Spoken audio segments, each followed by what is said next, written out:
Mes travaux universitaires, les années 90-2000, ont concerné la question de la datation des documents, et notamment des impressions des centuries de Nostradamus. Alors se pose un certain nombre de questions à ce sujet, je ne reviendrai pas forcément en long et en large, mais on est là dans le domaine évidemment de ce que j'ai appelé la troisième création, c'est-à-dire la fabrication, l'écrit, l'impression. Et évidemment, ça se prête à toutes sortes de contrefaçons. On peut publier des ouvrages antidatés, on peut mettre des dates fantaisistes sur les documents, et les grands naïfs prennent cela à la lettre pour argent comptant. La fascination des gens pour ce qui est écrit est incommensurable et insondable. On croit que ce qui est écrit correspond à une réalité, et on croit aussi que ce qui est écrit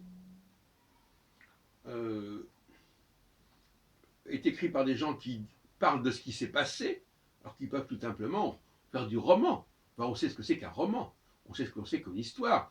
Bon, donc finalement, pourquoi l'écrit parle-t-il de la réalité? Il faut aussi bien parler de la fiction. Et par rapport aux textes religieux, notamment à l'Ancien Testament et même au Nouveau Testament, on parle rarement de fiction. Le seul cas où on parle de fiction, ce sont les paraboles. Bon.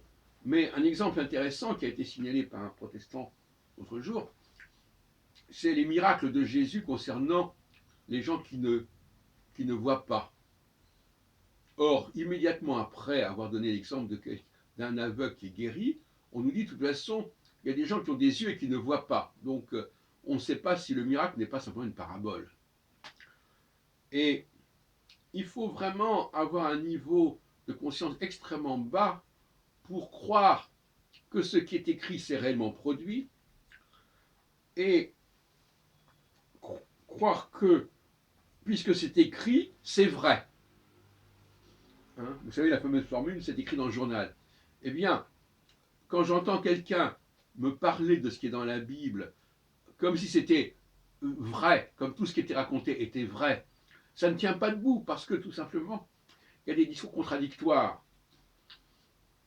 Et parce que il y a des partis opposés, il y a comme dans les centuries d'ailleurs, il y a des anachronismes, et il y a aussi ce qu'on pourrait appeler des anachorismes.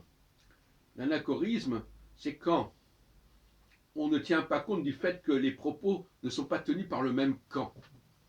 L'anachronisme, c'est quand ça n'est pas la même époque, et l'anachorisme, qui vient d'un verbe, d'un mot grec qui veut dire l'espace et non pas le temps,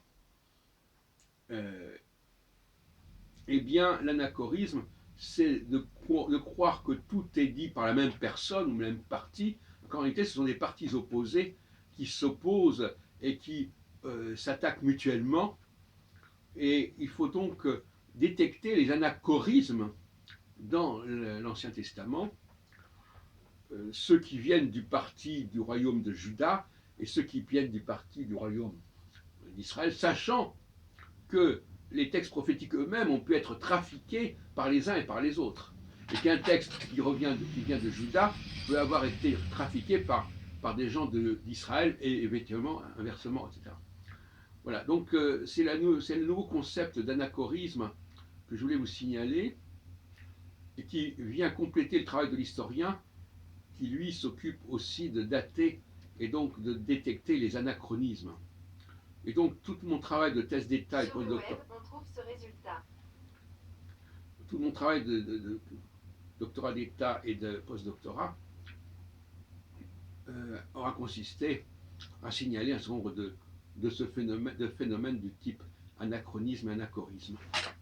Je vous y renvoie.